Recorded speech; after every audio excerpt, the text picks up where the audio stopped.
All right, welcome to the deep dive.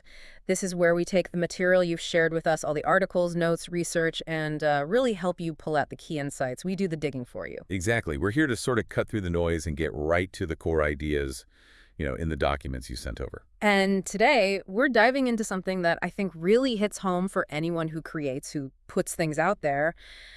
It's all about legacy and reflection.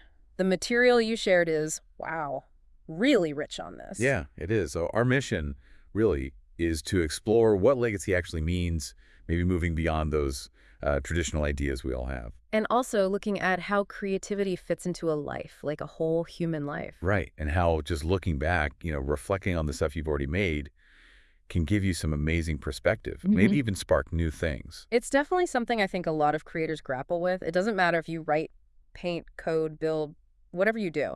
You probably wrestle with those big questions, right? About impact, purpose, how your work fits in. Long term, or even just like Sure. right now. So let's just jump in.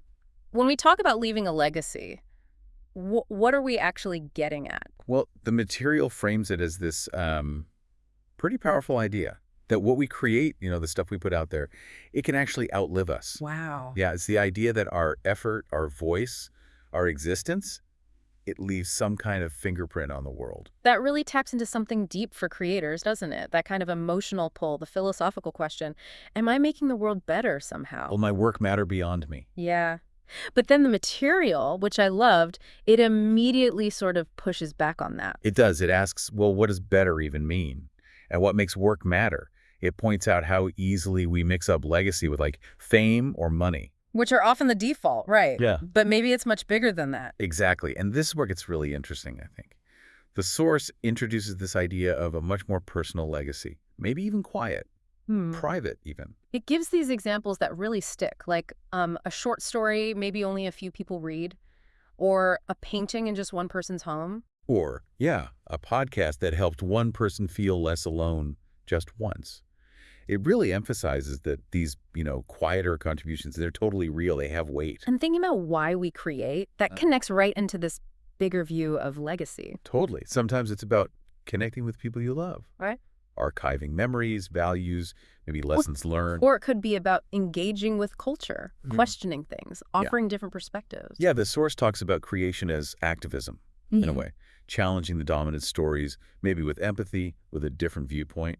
That just completely opens up what impact can mean. It's not just one thing. Which brings us to another really key point for the material. It asks this fundamental question about living a creative life. Okay. Is it about always creating, like nonstop?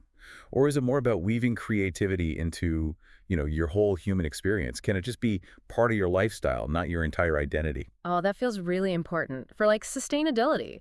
The material points out how fragile it can be if creativity is the only thing defining you. Right. Because then burnout or rejection or just hitting a dry spell, it can feel like your whole world is collapsing. Like an existential threat, basically. If I'm not creating, who am I? Exactly. But the angle here is, what if creativity is just one part of a balanced life? Alongside moving your body, resting, community, reflection, all that stuff. Then you give yourself room for things to ebb and flow naturally. Yeah, you can step away without feeling like you've, lost yourself. The material says you can be a creator and a friend, a partner, a traveler, a thinker. A dreamer. And it gives you permission, basically. It says you can call yourself a writer, but still go months without actually writing. Identities can flex. They Yeah. can evolve. That idea alone feels, well, really freeing, actually. Yeah, totally. Another thing that really stood out to me was how the material encourages us to look at our past work. Yes. Yeah. Not as something to hide or cringe at, right? But as a mirror. A mirror showing you who you were back then, digging out old sketchbooks, drafts, songs. It's like revisiting a past version of yourself. And the source gives us some great questions for that moment, like, what were you obsessed with then? What themes kept popping up? How have you grown? How are you different now?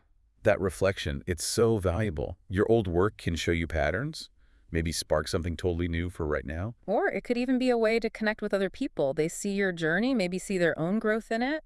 And the material notes that just the act of like curating that old stuff, organizing it, maybe even showing some of it, that can become part of your legacy too. It doesn't have to be perfect or polished. It can just be a time capsule of you becoming who you are. Yeah, a record of the process. Okay, so thinking about putting work out there, new or old, the material also tackles two big things: imposter syndrome and outgrowing your niche. Oh, imposter syndrome. So common, right? The material really validates that, saying lots of creators, even really successful ones, feel like frauds sometimes, especially when comparing themselves. And it makes that critical point. Nobody is immune to critique. Nobody. Right? Even the most famous artists, musicians, writers, they all have detractors. There's no such thing as a universal masterpiece. Knowing that helps a bit, doesn't it? It takes the sting out when someone doesn't like your work. It's just Yeah. one perspective, not the ultimate truth. Definitely. And then there's the evolution part. The Yep. source talks about how it's natural to change as a creator. Yeah. You might start somewhere, get known for that. But then you feel pulled somewhere else, a new genre, a different medium. Exactly. And the source frames that not as like failing or being inconsistent. It's just evolution. You're not betraying who you were. You're following your own growth. What about that feeling, though, when your work feels maybe too different? Like nobody gets it yet. The material is really clear. That doesn't mean it's meaningless. Not at all. You might just be planting seeds for future audiences. There's that line about timelessness, often starting with loneliness. That really hit me. Me too. If you're really breaking new ground, yeah, you might be walking that path alone for a bit. So moving on from that, the material also directly faces the fear of obscurity. Yeah. What if nobody remembers you? What if your work just disappears, fades away online? That's a huge anxiety, I think, for anyone putting their heart into something and sharing it, wanting it to last somehow. It is. But the source offers this really powerful reframe. It says, look, disappearing, that isn't failure. Actually, it's kind of the norm. Okay, how so? Well, most creators throughout history and even now, they're remembered by very few people, if anyone, in the grand scheme. That's just the reality. That sounds a little bleak. It could, but the material immediately pivots.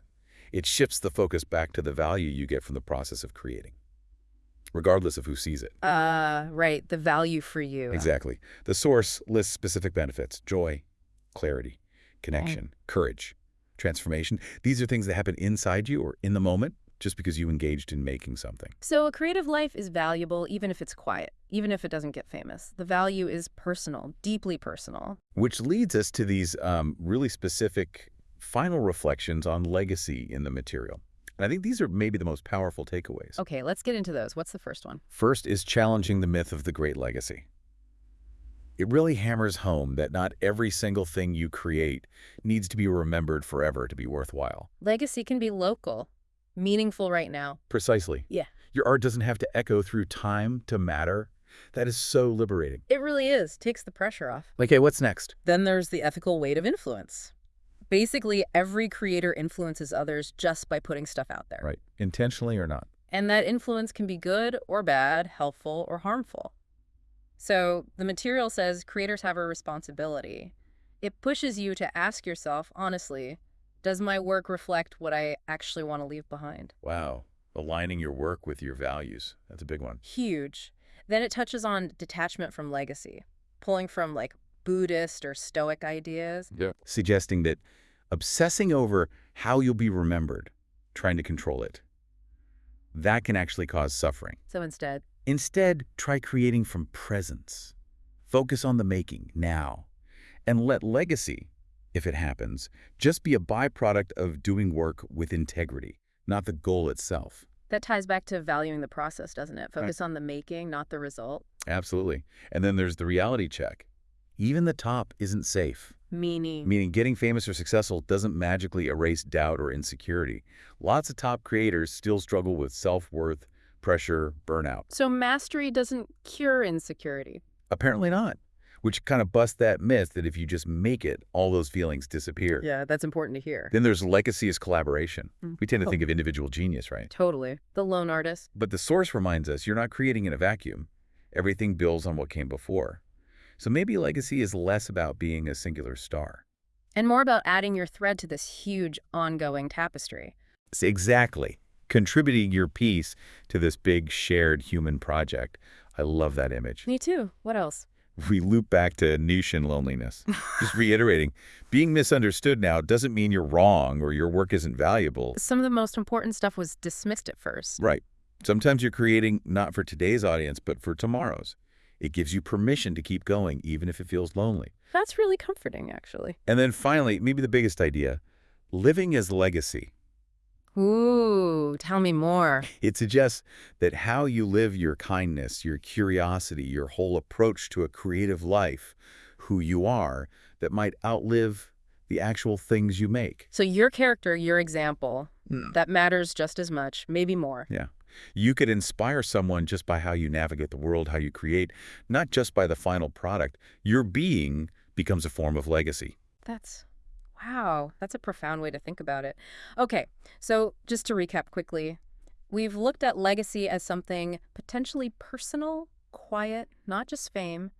We've talked about creativity fitting into a balanced life, not being your whole identity. Right. And the power of looking back at old work, recognizing struggles like imposter syndrome were normal. And reframing failure and obscurity, focusing on the value of the process and who you become through it all. It really boils down to this truth from the source. You don't actually control your legacy in the end. The world decides that. But But you do get to control creating today. You get to show up. You get to leave those traces of yourself, pieces of your mind, your heart, right now. and the material leaves us with that really hopeful final thought. It's like a message directly to you, the listener, the creator. You're not a fraud.